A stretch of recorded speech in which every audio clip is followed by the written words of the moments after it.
morning mga kalods. To this video po, samahan niyo po akong magluto ng patating. Yan. So yan na po yung pata. Okay, yung banana blossom. Saka yung mga ricado po natin. Yan. So nandyan na po yung mga kumpletong ricado. Okay, umpisa na po natin mag-init ng mantika. Okay, para mag-gisa na po tayo. So yan, gisa na natin yung bawang, luya. Para sabay-sabay na po yan. Sunod-sunod na yan. Yung sibuyas. Yan.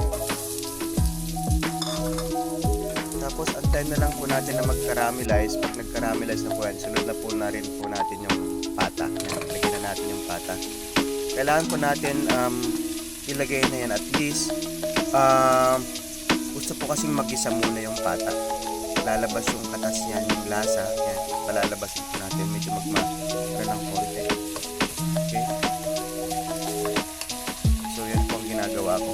Kailangan po muna natin gisahin. Okay. Ayan po, habang ginigisa na rin natin, maglagay na rin po tayo ng toyo. Para kakapit na po yung lasa niya. Lalasa.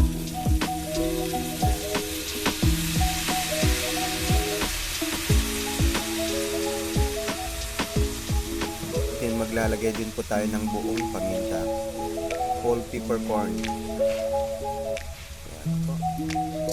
Ang hindi mawawala sa lahat, syempre ang magic sarap. Konti lang ha, huwag masyadong marami. Kasi ayaw ko po yung naglalasang malinamnam lang. Asin ang pinangtitimpla ko dyan. Ayan.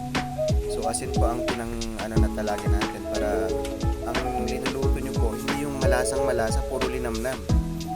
Okay po. Halo-haloin lang natin. Okay? Para lahat po ng ricado na nilagay natin is mahalo-halo po siya at evenly. Okay, evenly na yun. Okay po. Ayan, okay na. So, lalagyan na rin natin ng tubig para palambutin natin. Palambutin natin siya ng 1 hour and 30 minutes. Depende po yan sa karne na nabili natin. Kung madaling lumambot yan, sandali lang din po. Takpan na natin. Okay. Yun. Maglalagay tayo ng bay leaves. Munti kong makalimutan yan. Yung bay leaves, napaka-importante po yan.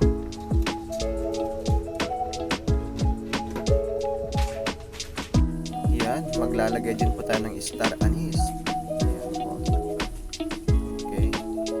Saka isang kutsarang sili. Yan po ang nagpapasarap po dyan, yung sili. Yung kumapit talagang tamis, anghang, saka alat. Yan po, tapos maasim ng konti. Yan, ilagay na rin po natin yung banana blossom. Okay. Para maisabay na po dyan na lumambot din. Okay. Patuyuin pa natin ng konti yan. Hindi pa siya yung tuyong-tuyo. So, medyo matigas pa ng konti. Palalambutin pa natin. Siguro mga 10-15 minutes pa po yan.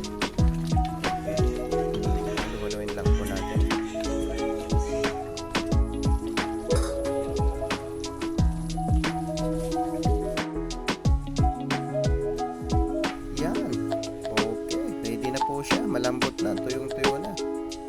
Yan na po ang finished product po natin ngayon, ang patating with banana blossom. Maraming salamat po.